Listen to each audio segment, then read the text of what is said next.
Jackson County Sheriff's Department. How can I help you, please? Yes, ma'am. I need to report my daughter missing. Is she missing or did she run away? No, she's missing. And what was she wearing? She has on a light blue coat, black pants, and white stripes. Okay.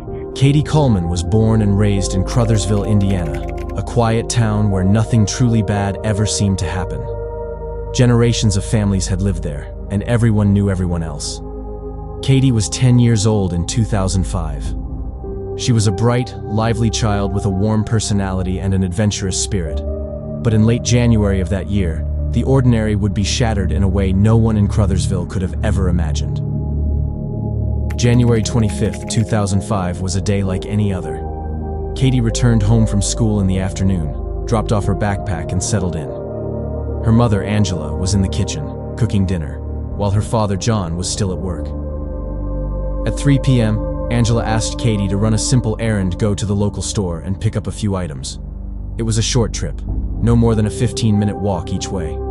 Katie had done this countless times before. She knew the route like the back of her hand. There was no reason to be concerned. As expected, she grabbed her jacket and headed out the door. Angela continued cooking, expecting her daughter to be back soon. But this time, she didn't return. At first, there was no immediate panic. It wasn't unusual for Katie to run into a friend and stop for a quick chat on her way home. Maybe she got sidetracked.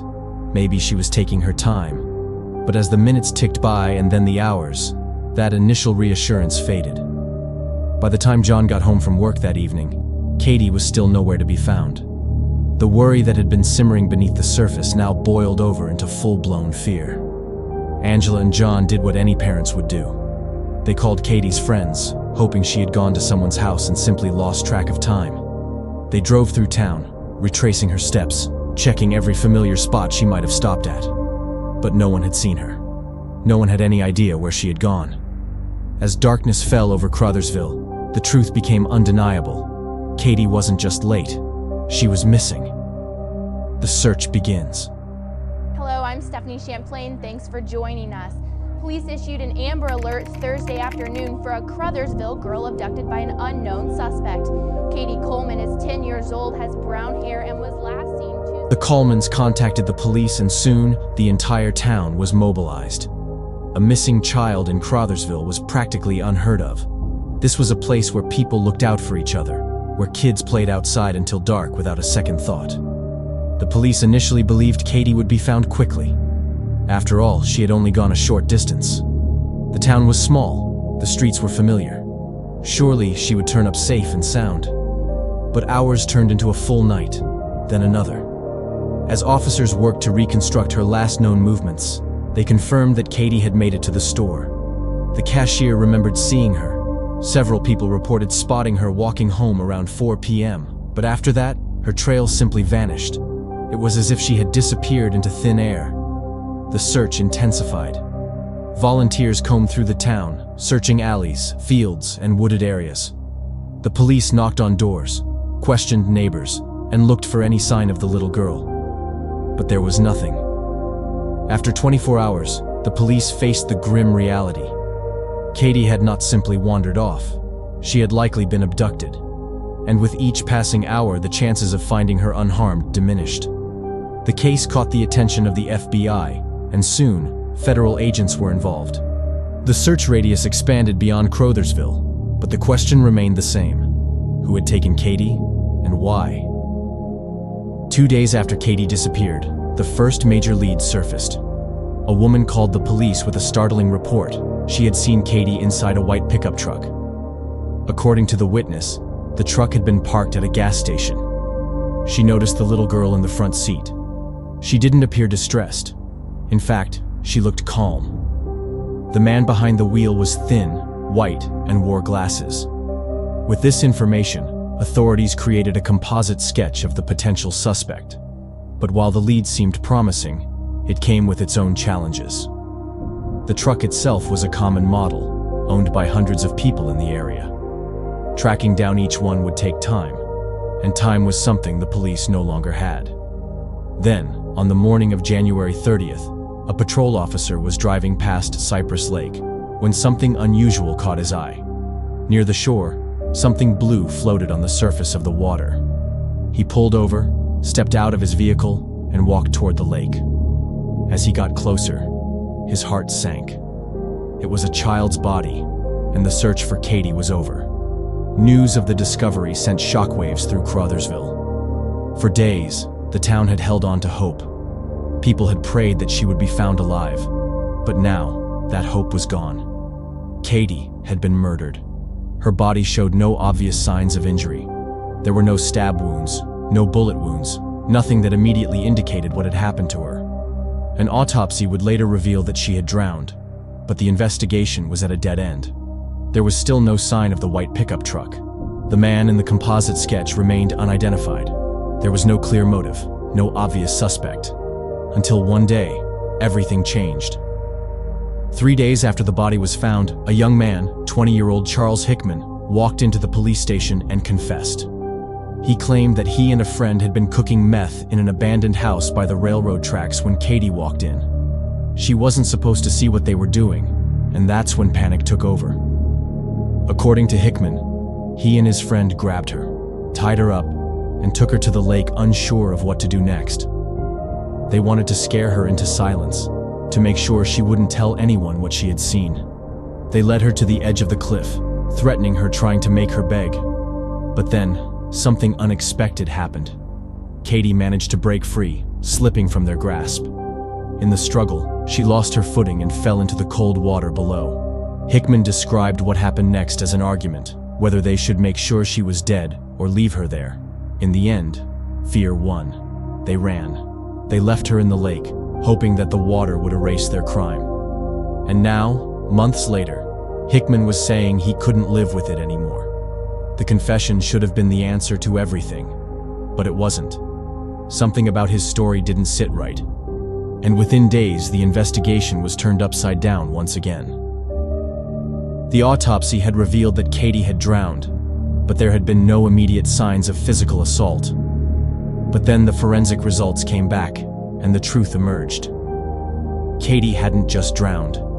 She had been raped, and that wasn't even the most disturbing part. The DNA found on her body didn't belong to Charles Hickman or his supposed accomplice, and that opened up an entirely new, more terrifying question. If Hickman had been telling the truth about what happened at the lake, then someone else had gotten to Katie first.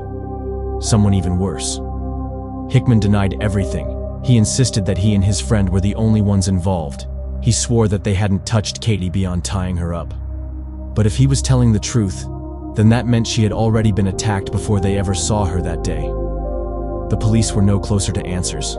Dozens of DNA samples were tested against the evidence found on Katie's body. None of them matched. The case was slipping further into darkness. And then, 3 months later, detectives caught a break. Near the site where Katie had been found, investigators uncovered something they had missed before: a cigarette butt. It was soaked, weathered from being outside for months, but the forensic team was able to recover DNA from it. And when they tested it, they found a match. The DNA on the cigarette butt belonged to the same person who had raped Katie. Now, detectives had something solid. They had a piece of evidence that could lead them to the real killer. But who was he? The brand of cigarette turned out to be a key clue. It was Roger, a brand that wasn't popular in Crothersville. In fact, only 4 stores in a 60-mile radius even sold them.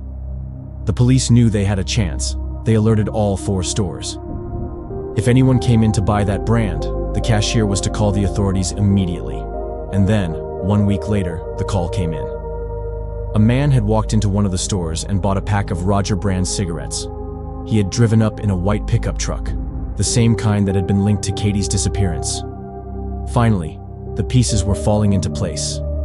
Eventually, the police realized that the truck was registered to a 40-year-old man named Anthony Stockelman. Detectives had actually spoken to Stockelman months earlier, back when they were investigating the dozens of white trucks in the area. Back then, he had claimed he had nothing to do with Katie's disappearance. He said he had seen her that day while driving by, but nothing more. Now, they had a reason to press him again. When they arrived at his home, they noticed cigarette butts littered outside. The brand, once again, was Roger. Stockelman looked uneasy. He denied everything. He insisted he had never been near Cypress Lake. But when the police took a DNA sample from him, the results confirmed the worst. It was his DNA that had been found on Katie's body. And just like that, the case against him was sealed. As detectives worked to put together what had really happened that day, another twist emerged.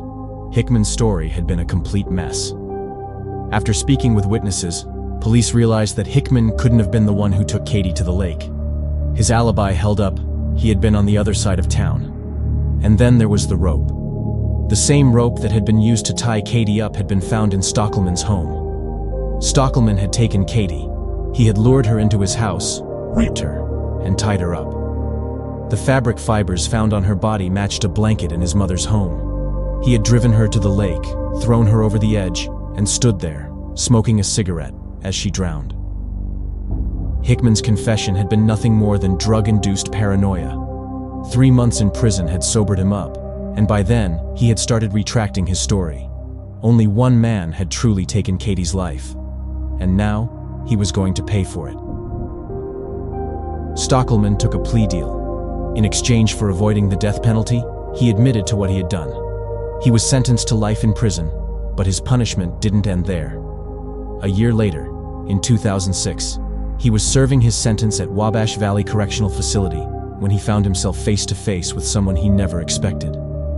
Katie's cousin, 22-year-old Jared Harris, was also serving time at the same prison. One day, Harris cornered Stockelman in his cell, holding a makeshift blade to his throat. He forced him to sit still. When Harris finally walked out, Stockelman was left with a massive tattoo on his forehead, Katie's revenge. For Harris, the extra 7 years he received for his actions didn't matter. He had done what he came to do. Stockelman, on the other hand, was moved into permanent protective custody. From that moment on, he ate alone, exercised alone, and lived in constant fear. To this day, Stockelman remains in prison, and he would never truly escape what he had done.